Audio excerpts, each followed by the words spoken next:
That is the goal, the pursuit. To perceive, to see unity in the midst of an illusion of plurality. What up, my party people? We back with another reflection on the Daily V. And this reflection stems from a conversation that we had in one of our recent Venice Vedanta Club hangs, the large group one here in Venice. There was a huge turnout. 50 folks came, and it was a blast of a conversation. It was with one of my good friends here in LA, Justin Beretta, a Grammy-nominated electronic music producer and just artist through and through, brilliant creator. And he's a part of VVC and he started e-learning about, which link in the show notes, with the ashram. He started that, I want to say maybe 6 months ago or so. And we're having a conversation at the intersection of creating and philosophy. What does philosophy say about creativity? What can it offer our creativity? I'll post that conversation here in a little bit. Some brilliant nuggets that he dropped. But one of the questions after the conversation that was part of the Q&A was, can you get too caught up in your head with this philosophy? And does this philosophy talk enough about love? Christ famously came and said that two most important commandments were love God with all your heart and love thy neighbor. And in the West, we talk about love a lot, especially in the last 250 years with the romantic philosophy that is no longer really revered by any philosophers, but it is got some sticking power in our books, TV shows, movies, music. It's basically candy for us instead of nutritional value, romantic love. Christ's love, the love that Christ talked about, which we don't really have the distinction in our modern language. We have lost the distinction of agapic love from consumptive or romantic love, where it's, I want you like I would want a sports car or a big house, which is not the love that Christ talked about. The love Christ talked about, agapic love, is more like, there's nothing you can do for me. There's nothing that you can do for me. I'm going to love you anyhow. I'm going to love you because through that love, you will develop into the person that you can be. It's more like forgiveness, the root of forgiveness, more like forewarning, foreshadowing, forbearance is to give before it's earned. That agapic love is generosity and charity, surrender. And that type of love is ultimately rooted in identification. As Christ famously advised, and the night before he's about to go to his certain death, he's advising his disciples on how to pray.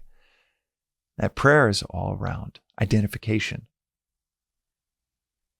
recognizing their oneness in the way he had recognized his oneness with the Father. May they be as one as you and I are one. Love, as it's talked about, and what people often want to talk about, it's dangerous. Because people use the word love, but their mind is really set on preferential attachment, set on creating conditions of comfort. Can't we all just love one another? That is typically spoken from someone that just wants to make the world comfortable. Can't we just turn this whole place into a hot tub of equality, shared riches, comfort everywhere? I use the word dangerous because that is antithetical to surrender. that is antithetical to generosity. And that is the savvy mind doing its tricks, taking what seems like virtue, finding a way to talk about greed, lust, pleasure, indulgence, comfort in a savvy way in which it can be woven into conversation, woven into dialogue as if it is a virtue. Now, not everyone means it this way. Not everyone means it in terms of, can't we just make the world really comfortable for us? Can't I just strong arm the world until they love me for me, and then I can be myself? If I could just change the external world. Not everyone means it that way. But when you lift open the hood on how most people mean it, they mean it in terms of romantic love, consumptive love, selfish love, which is nothing other than preferential attachment. Even just saying, I love you in a romantic way often means I really like the way I feel when I'm around you. Or the 1990s virtue of you complete me. That's not wisdom. That is pure indulgence. I want you around because you complete me and I'm incomplete without you.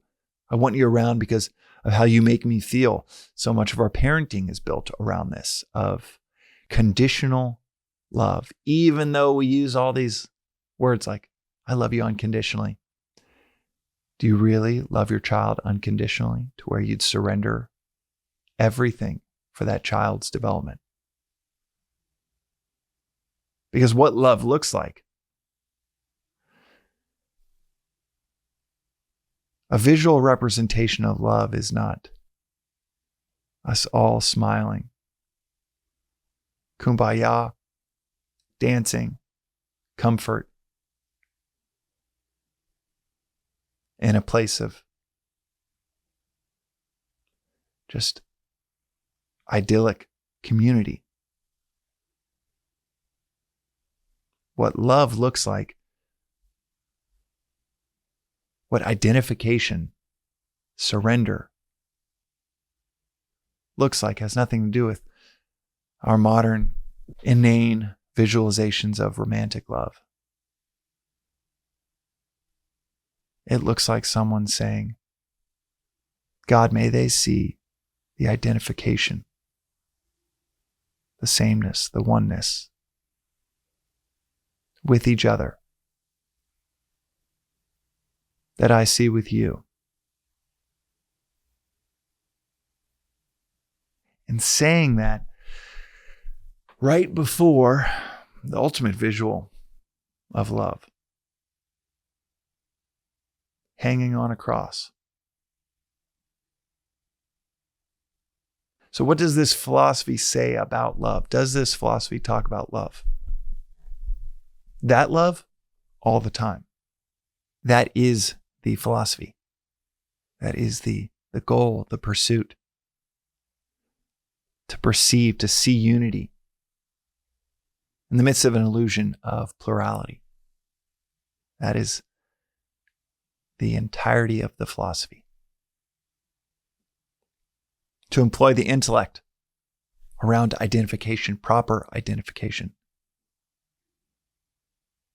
A shift in values from the egoistic, selfish desires that we are replete with, and shifting towards universal, unconditional identification, love. As we say often within the Daily Vedantic, love is explicitly defined in Vedanta in a way that I'd never heard it defined. Seeing no otherness. And universal unconditional love is seeing no otherness in the world.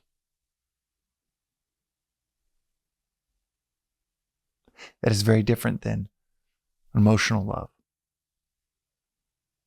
The emotional love, the expression, cheer, joy, affection, those are all downstream. Universal, unconditional love coming through our emotions, what we conventionally think of representations of love. And there are many examples of this from all of the sages and saints, Christ included, of cheer, joy, affection.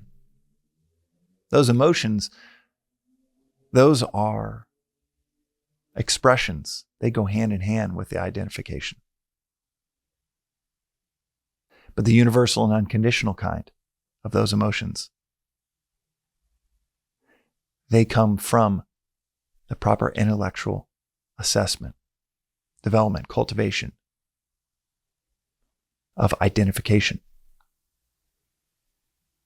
The output might look like affection, hug, a tear, an embrace, generosity. Those are all downstream from the cultivation, the work we do on ourselves to cultivate universal identification, perception, the experience of non-duality. And as much as it might look like hug or affection or embrace, in another scenario, it might look like giving a child a shot, a vaccine, in the midst of them bawling their eyes out, thinking you're doing something terrible to them. But you have a wisdom, a capacity to see the end in the beginning that they might not have. Like our episode recently of Cruel to be Kind. That 5-year-old might think you're being cruel, but you have absolute conviction you're doing what you need to be doing.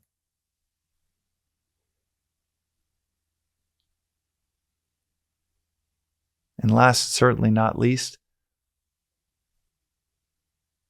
love looks a lot like surrender.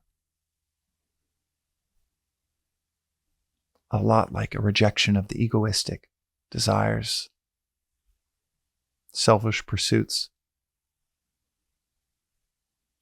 It might even look like you're hanging from a cross. But all of these stem from an internal shift in perspective, a total shift in identification. The ultimate inside job. So what does this philosophy say about love? Well, it says there's nothing higher. And ultimately, there's nothing else. That's today's reflection on the Daily Vedantic. We'll see you next time.